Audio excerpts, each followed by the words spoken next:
இன்னைக்கு நான் உங்களுக்கு ஸ்ட்ரைட்டாகவே, அதாவது எப்பொழுதுமே நம்ம ஏதாவது ஒரு கேள்வியோடையோ இல்லை ஏதாவது ஒரு இன்ட்ரோ கொடுத்து தான் நான் பேசுவேன் யூஸ்வலாக. பட் இன்னைக்கு ஸ்ட்ரைட்டாகவே அந்த ஃபஸ்ட் எடுத்தோடனே நம்ம முதலாகவே அந்த வசனத்துக்கு போயிட்டு அதுலேருந்து இன்னைக்கு நான் என்ன தலைப்பு, இன்னைக்கு என்ன பேச போகிறோங்கிறத நான் உங்களுக்கு சொல்லணும்னு ஆசைப்பட்றேன். முதல்ல மத்தேயு 7:7 கேளுங்கள் அப்பொழுது உங்களுக்கு கொடுக்கப்படும், தேடுங்கள் அப்பொழுது கண்டடைவீர்கள், தட்டுங்கள் அப்பொழுது உங்களுக்கு திறக்கப்படும். அதாவது இங்கே ஒரு 3 விஷயத்தை பற்றி இயேசு கிறிஸ்து சொல்கிறார். தேடுறதை பற்றி பேசுகிறாரு, கேட்குறத பேசுகிறாரு, தட்டுறதை பற்றி பேசுகிறாரு. 3ஐயுமே இன்றைக்கி நான் பேச முடியாது, ஏன்னா நான் பேசினா இன்றைக்கி நீங்கள் வீட்டுக்கு போக முடியாது. அதனால் இன்றைக்கி நான் இதுலேருந்து ஒரே ஒரு டாப்பிக்கை தான் எடுத்து பேச போகிறோம். அதாவது தேடுங்கள் அப்பொழுது கண்டடைவீர்கள். நீங்கள் எதை தேடுறீங்க? அதான் என்னோட முதல் கேள்வி. உங்கள் வாழ்க்கையில் நீங்கள் எதை தேடிட்டு இருக்கீங்க? ஒருவேளை ஒரு நல்ல வேலையாக இருக்கலாம், இல்லை இப்போ 25 ஏஜுக்கு மேலே போனால் அவங்களோட லைஃப்பில் ஒரு நல்ல பார்ட்னரை தேடுவாங்க. இல்லை வேறு என்னென்னா இப்போ உங்களுக்கு என்ன இருக்கும், படிப்பில் நல்ல உயர்வு, நல்ல மார்க்ஸ் வேணுங்கிறத தேடலாம், இல்லை நல்ல ஃப்ரெண்ட்ஸ் கிடைக்கணும்னு தேடலாம்.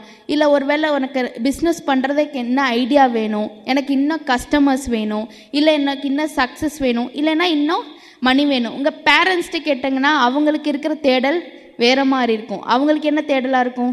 வீடு கட்டணும், நிலம் வாங்கணும், கார் வாங்கணும், பைக் வாங்கணும், அப்படிங்கிறது பல தேடல்கள்.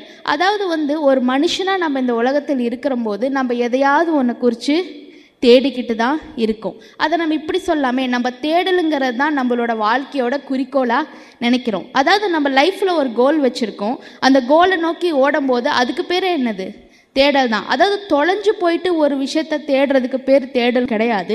ஒரு விஷயத்தை நீங்கள் நோக்கி போயிட்டுருக்கிறீங்கன்னா அந்த விஷயத்தை பற்றி நீங்கள் பார்க்குறீங்களா, அதுவே தேடல் தான். அதாவது இப்படி சொல்லலாமே, நீங்கள் வேலைக்கு அப்ளை பண்ணும்போது நீங்கள் என்ன சொல்லுவீங்க? நான் வேலையை தேடிக்கிட்டு இருக்கேன். அதாவது அதுக்கு பேர் தேடல். இது உலக காரியமான தேடல்கள். ஆனால் ஸ்பிரிச்சுவலாகவும் என்னென்ன தேடல் தேடுவோம்? தேவனை தேடுறது, வசனத்தை தேடுறது, அப்புறம் நம்ம ஆவிக்குரிய கனிகளை தேடுறது, ஆவியன், அந்த மாதிரி நமக்கு 2 இடத்துலையுமே நம்ம தேடிக்கிட்டு தான் இருக்கோம். இங்கே இயேசு கிறிஸ்து என்ன சொல்கிறாருன்னா, தேடுகிற அனைவரும் கண்டடைவீங்க. அதாவது நீங்கள் தேடினீங்கன்னா நீங்கள் கண்டிப்பாக கண்டு அடைஞ்சிருவீங்கன்னு இயேசு கிறிஸ்து சொல்கிறார். ஆனால் நம்ம லைஃப்பில் யோசித்து பார்த்தோம்னா நம்ம தேடுறது உண்மையாலுமே எல்லாருமே கண்டு அடைஞ்சிட்டோமா? எல்லாருமே ஒரு நிமிஷம் பாஸ் போட்டோம்னா நமக்கு எல்லாமே இல்லைங்களா? ஒரு 2-3 விஷயங்கள் நம்ம பார்த்தாச்சு, இன்னும் விஷயங்கள் பார்க்க வேண்டியது இருக்குது. ஏன் நமக்கு சில விஷயங்கள்லாம் லேட் ஆகுது, சில விஷயங்கள்லாம் நம்ம உடனே பார்த்துறோம். அதை நம்ம இன்றைக்கி கற்றுக்க போகிறோம். என்னவா ரீசன்ஸாக இருக்கலாம்? ஏன் என்னோட விஷன், அதாவது நான் விஷனுங்கிறது என்னது? என்னோட பார்வை, நோக்கம், தேடலும் அதுதான். ஆனால் ஏன் அது டிலே ஆகுது, ஏன் இன்னும் நிறைவேறாமல் இருக்குது அப்படிங்கிறது தான் இன்றைக்கி பார்க்க போகிறோம். அதாவது இயேசு கிறிஸ்து சொன்ன வார்த்தை இது எல்லாமே உண்மை. அதாவது வசனம் சொல்லுது, அவர் வார்த்தைகள் என்றைக்குமே நிலையாக இருக்கிற வார்த்தை. ஸோ இயேசு கிறிஸ்து நீங்கள் தேடினீங்கன்னா கண்டிப்பாக கண்டடைஞ்சிருங்கன்னு வாக்குறுதி கொடுத்துருக்காருன்னா அதுக்கு அர்த்தம் என்னென்னா, நீங்கள் எதை தேடினாலும் அது கண்டிப்பாக உங்களுக்கு நிறைவேறணும். ஆனால் ஏன் இன்னும் நிறைவேறாமல் இருக்குங்கிறதுக்கு காரணங்கள் இருக்கலாம், ஏன் டைம் ஆகுதுங்கிறதுக்கும் காரணங்கள் இருக்கலாம். ஆனால் அதனால் அது நடக்காது, நம்ம கண்டடைய மாட்டோங்கிற இது கிடையாது.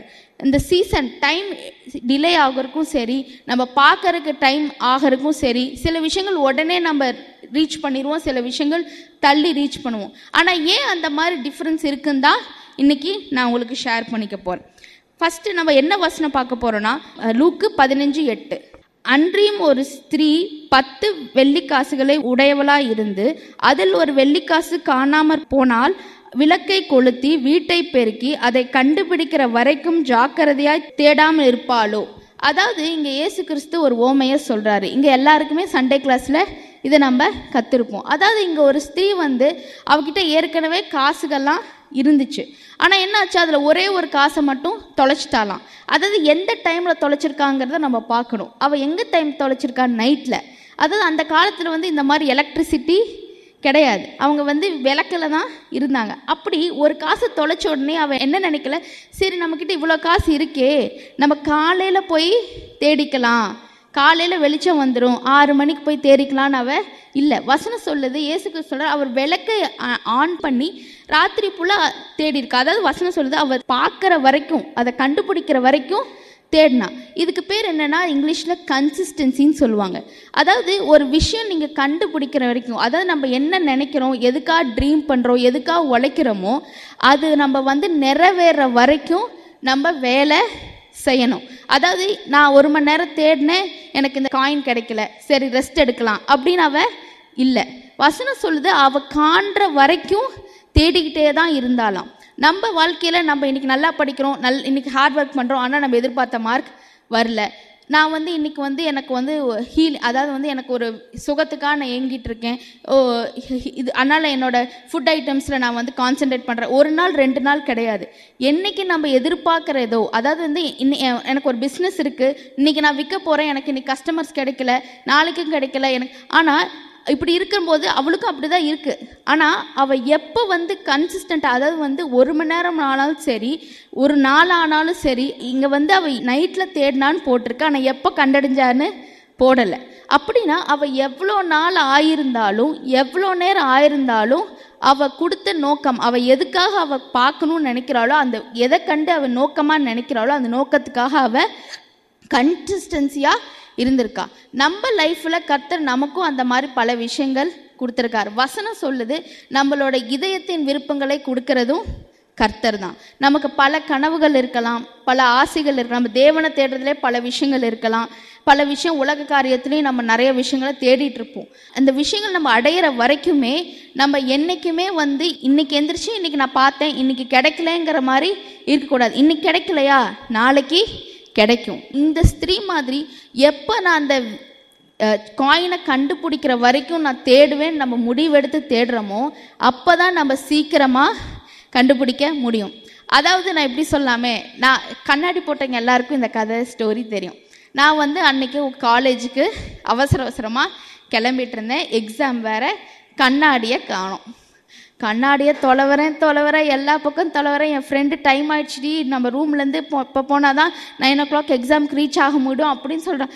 நானும் எல்லாம் தேடிக்கிட்டே இருக்கேன். என்னடி ஹால் டிக்கெட்டா, இல்லடி ஹால் டிக்கெட் இருக்குது, பென்சில் இருக்குது, பேனா இருக்குது, எல்லாமே இருக்குது, சொல்லிடி என்னடி தேடுறேன், நாங்களும் ஹெல்ப் பண்ணுறோன்னு சொன்னான். என் கண்ணாடியை காணோடி, நான் எக்ஸாமில் எப்படி கிளியர் பண்ணுறேன்னு சொன்னேன். உன் கண்ணாடியை காணோமா, போய் கண்ணாடியை போய் நின்று பாருன்னு சொன்னான். போய் கண்ணாடியில் போய் நின்னா கண்ணாடி என் மூஞ்சில தான் இருந்தது. ஒரு 10-15 நிமிஷமாக நான் அதைய தேடிக்கிட்டே இருந்திருக்கேன். அதாவது என்னன்னா, நம்ம தேடுற விஷயங்களும் அப்படிதான். கன்சிஸ்டண்ட்டாக நான் தேடினேன்.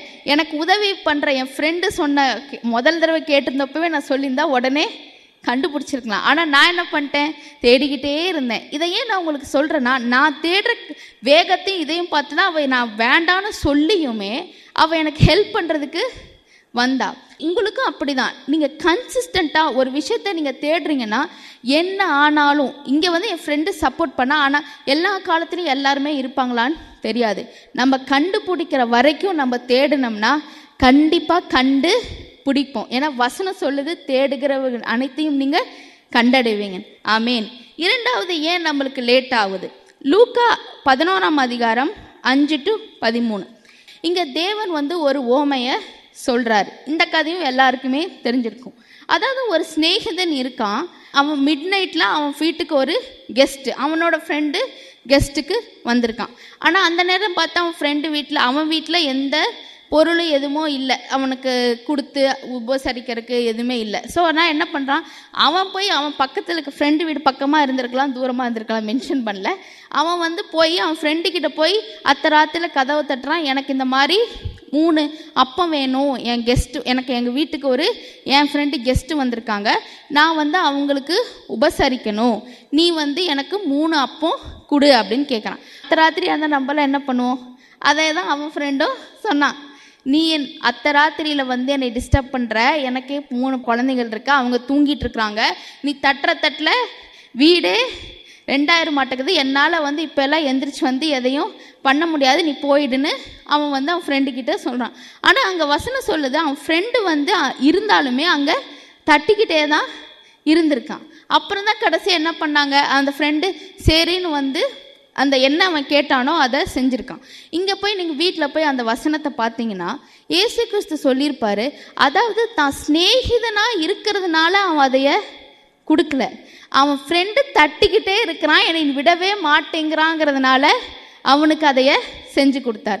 இதை ஏன் சொல்லனா, இதுக்கு பேர் பர்சிஸ்டன்சி. அதாவது வந்து பர்சிஸ்டன்ஸ்னா என்னன்னா, நம்ம ஒரு விஷயத்த பார்க்குறோம், நம்ம ஒருக்காக வேலை செய்கிறோம், ஒரு நோக்கத்தோட நம்ம வாழ்க்கையை ரன் பண்ணிக்கிட்டு இருக்கும்போது சில விஷயங்கள் நம்ம எதை நோக்கி ஓடுறோமோ அதுக்கெல்லாம் ஆப்போசிட்டாக தான் நடக்கும். அதாவது இப்படி சொல்லலாமே, நான் வந்து இன்னைக்கு ஒரு பிஸ்னஸ் ஆரம்பித்தேன், ஒரே நாளில் எனக்கு 1 கோடி சம்பாதிப்பேன் அப்படிங்கிற ஒரு கனவில் இருக்கேன். ஃபஸ்ட்டு கடையை ஓப்பன் பண்ணேன், 5 பேரும் என் கஸ்டமர்ஸ், என் ஃப்ரெண்ட்ஸ் தான். அப்படி போயிட்டு 2வது நாள் பார்த்தா ஒரு ஆளும் காணோம், 3வது நாள் ஆள் இல்லை, 4. அதாவது எனக்கு யாருமே எனக்கு வியாபாரம் வாங்க வரல. அப்படிங்கிற இருந்தாலுமே டெய்லியுமே கடையை திறக்கணும், டெய்லியுமே நம்ம செய்ய வேண்டியதை செய்யணும். அதாவது இப்படி சொல்லலாமே, ஒரு வெயிட்டை குறைக்கணும்னு நினைக்கிறவங்க அவங்க வந்து 30 நாள் 60 நாள் டார்கெட் வச்சு வெயிட்டை குறைக்க யோசிப்பாங்க. ஆனால் அவங்க வந்து டெய்லியும் சாப்பாடை கட்டுப்படுத்தணும். அதாவது 60வது நாளில் தான் ரிசல்ட் பார்க்குறக்கு 60 நாள் பர்சிஸ்டண்ட்டாக அவங்க வேலையை செய்யணும்.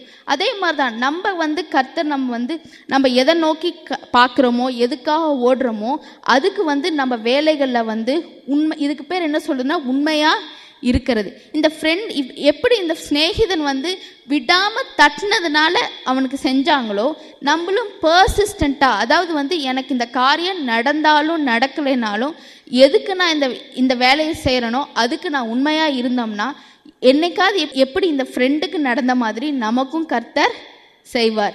ஆமீன். 3வது வந்து மத்தேயு 15வது அதிகாரம் 21-28. இங்கே வந்து ஒரு கானாய் ஸ்திரீயை பற்றி வசனம் சொல்லுது. அதாவது வந்து இயேசு கிறிஸ்து அவங்க ஏரியாவுக்கு வந்தப்போ அந்த பொண்ணு, அந்த கானானி ஸ்திரீயோட பொண்ணுக்கு வந்து உடம்பு சரியில்லை. அதாவது வந்து அவங்களுக்கு டீமன்ஸ் அந்த மாதிரி பொசஸ்டு ஏதோ ஒரு விதத்தில் அவங்களுக்கு ஹீலிங் தேவைப்படுது. ஸ்பிரிச்சுவல் ஹீலிங்கும் பாடி ஹீலிங்கும் தேவைப்படுது. இந்த அம்மா என்ன பண்ணுறாங்க, இந்த மதர் வந்து தான் குழந்தைக்கு உடம்பு சரியில்லை, அதாவது வந்து அவங்க குழந்தைக்கோட ஹீலிங்காக அவங்க போகிறாங்க. போய் இயேசு கிறிஸ்துக்கிட்ட போய் கேட்பாங்க. இந்த கதை எல்லாருக்கும் தெரியும். அதாவது இந்த மாதிரி என்னோட பொண்ணுக்கு உடம்பு சரியில்லை, நீங்கள் வந்து ஹீல் பண்ணுங்கள், நீங்கள் ஏதாவது பண்ணுங்கன்னு. அப்போ வந்து நீங்கள் படிச்சிங்கன்னா இன்ட்ரெஸ்டிங்காக இருக்கும். இயேசு கிறிஸ்து வந்து அந்த பொண்ணுக்கிட்ட ஒரு பதிலுமே சொல்லியிருக்க மாட்டார். அவர் பாட்டு கடந்து போயிடுவார். ஆனால் இங்கே வசனம் சொல்லும், அந்த பொண்ணு வந்து இருந்தாலும் பின்னாடியே நடந்து போயிட்டு இருப்பா.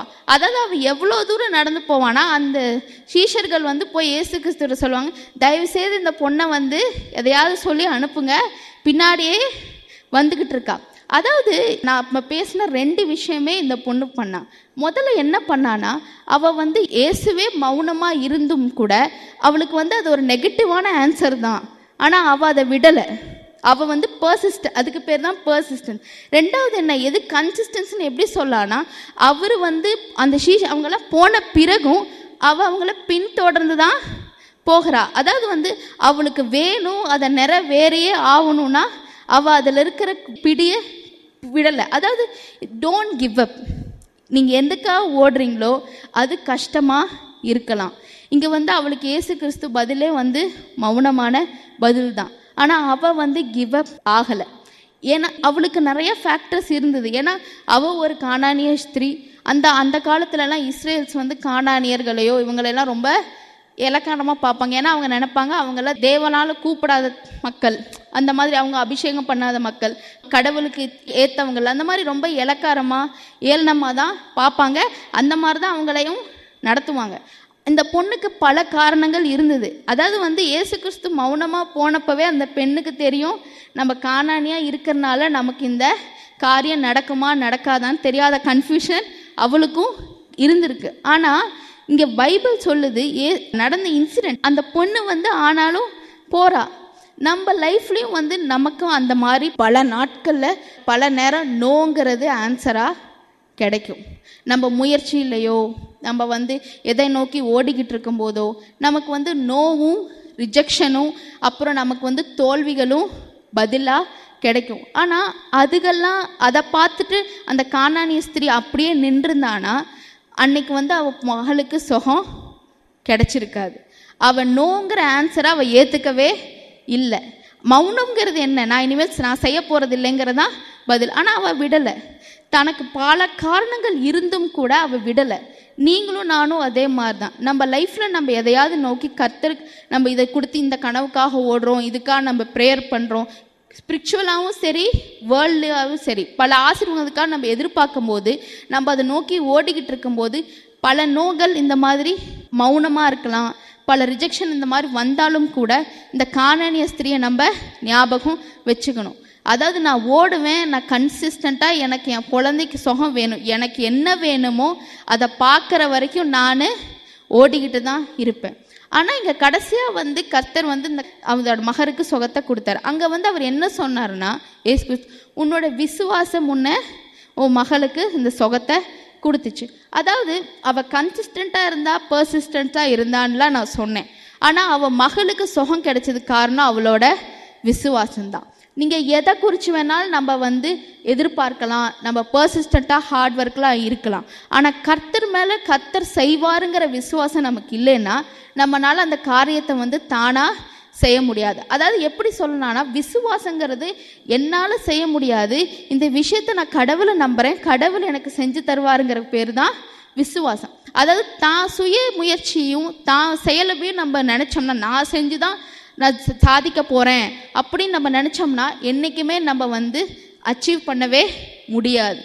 என்றைக்கு நம்ம விசுவாசம், அதாவது விசுவாசங்கிறது கர்த்தர் செய்வாருங்கிற நம்புறதுக்கு பேர் தான் விசுவாசம். இங்கே இயேசு கிறிஸ்து செய்வாருன்னு அவன் நம்புனா, நம்மளும் எந்த விதக்காக நம்ம இது பண்ணுறோமோ, எதுக்காக ஓடுறோமோ, எதுக்காக தேடுறோமோ, கடவுள்கிட்ட எடுத்து போய் காட் செய்வாருன்னு நம்ம நம்பினோம்னா கர்த்தர் செய்வார். ஆமென். அடுத்தது நம்ம என்ன பார்க்கணும்னா, யோவான் 2ஆம் அதிகாரம் 1-11. இந்த இன்சிடெண்ட்டு உங்களுக்கு கண்டிப்பாக தெரிஞ்சிருக்கும். இங்கே வந்து என்னென்னா, இந்த இன்சிடெண்ட் கானானில் நடந்த இன்சிடெண்ட், கானானில் கல்யாணம். நான் சொன்னோன்னே எல்லாருக்குமே தெரிஞ்சிருக்கும். இந்த அற்புதம் என்னென்னா, கர்த்தர் வந்து என்ன பண்ணார், இயேசு கிறிஸ்துவோட முதல் அற்புதம் தண்ணியை வந்து திராட்சை ரசமாக மாற்றுறது. இங்கே வந்து ஒரு இன்ட்ரெஸ்டிங்கான விஷயம் என்னென்னா, இயேசு கிறிஸ்து அம்மா வந்து இயேசு கிறிஸ்து அதுக்கு முன்னாடி எந்த அற்புதம் செஞ்செல்லாம் அவங்க பார்க்கல. அவங்களுக்கு வந்து தெரியும் இவர் ஒரு ஸ்பெஷல் சைல்டு, கடவுள் தான் ஆசீர்வதிச்சிருக்காரு இவர் அப்படின்னு அவங்க அம்மாவுக்கு தெரியும். ஆனால் இயேசு கிறிஸ்து செஞ்ச அற்புதங்கள்லாம் அவங்க இன்னும் பார்க்கல. அங்கே வீட்டில் ஒரு குறைபாடு இருக்குது, கல்யாணத்தில் திராட்சரசம் இல்லைன்னு தெரிஞ்சதுனோடனே இப்போ என்ன பண்ணுறாங்க, இயேசு கிறிஸ்துக்கிட்ட என்ன சொல்கிறாங்க, அவங்க ப்ராப்ளத்தை எடுத்துகிட்டு போகிறாங்க. இங்கே வந்து திராட்சரசம் கம்மியாக இருக்குது அப்படின்னு. அப்போ வந்து என்ன சொல்கிறாரு, அதாவது இங்கிலீஷில் நான் படித்தேன், தமிழ் எப்படி இருக்குன்னு தெரில, தமிழே அப்படி தான் வரும்.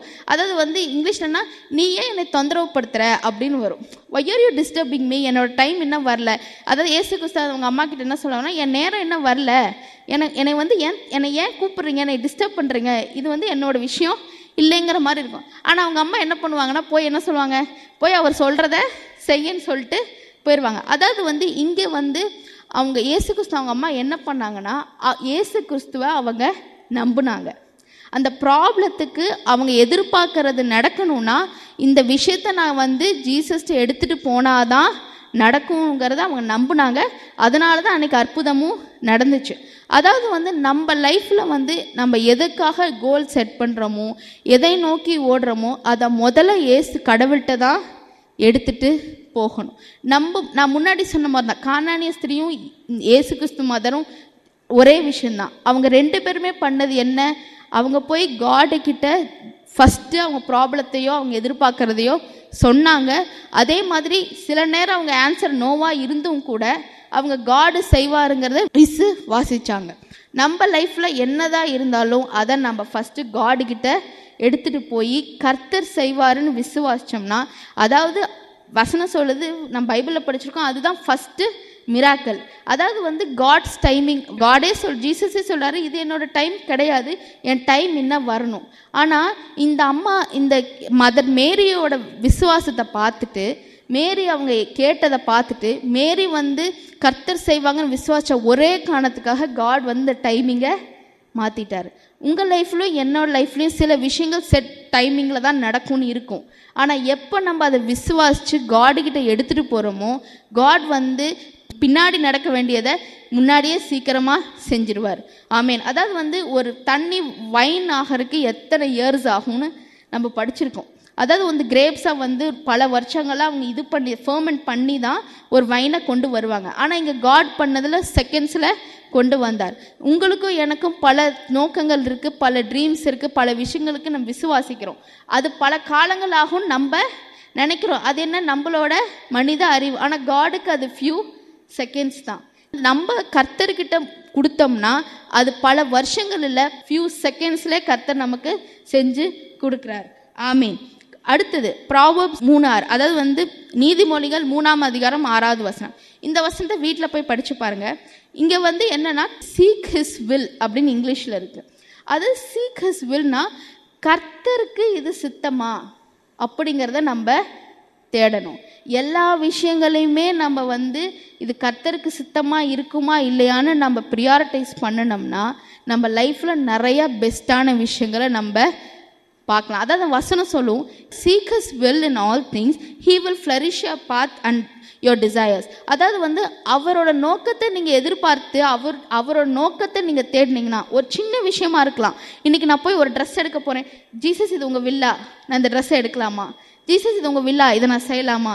ஜீசஸ் இதோட உங்கள் வில்லா. அதாவது நான் சின்ன சின்ன விஷயமா இருந்தாலும் பெரிய விஷயமா இருந்தாலும் நான் கர்த்தருக்கு அது சித்தமானு தேடுறேன்னா கர்த்தர் நமக்கு எப்போதுமே பெஸ்ட்டு தான் கொடுப்பார். வசனம் சொல்லுது ஹீ வில் ஃப்ளரிஷ், அதாவது வந்து தமிழில் சொன்னால் உன் பாதைகளை செழிப்பாக்குவார். நம்ம லைஃப்பில் நம்ம எல்லாத்துலேயும் நிறைய விஷயங்கள் நம்மளே தேடணும். ஆனால் அந்த தேடுதலெல்லாம் கடவுளோட நோக்கத்துக்குள்ளே இருக்குதான்னு நம்ம தேடணும்னா நம்ம பல விஷயங்களை சீக்கிரமாக அறுவடை செய்வோம். வசனம் சொல்கிற மாதிரி செழிப்பான விஷயங்களை நம்ம காணும். ஆமீன்.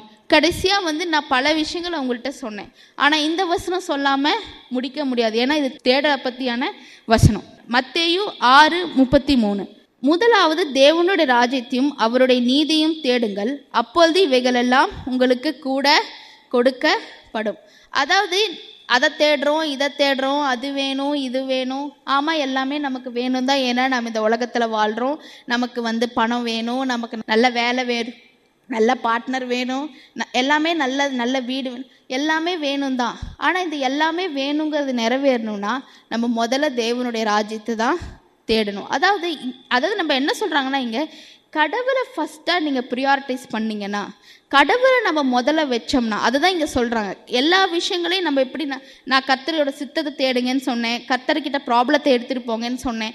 அதாவது வந்து இதில் எல்லாமே காமனான விஷயம் என்னென்னா, நம்ம தேவனுடைய ராஜ்யம், அதாவது வந்து தேவனை முதல்ல தேடினோம்னா அதுவும் தேடல் தான்.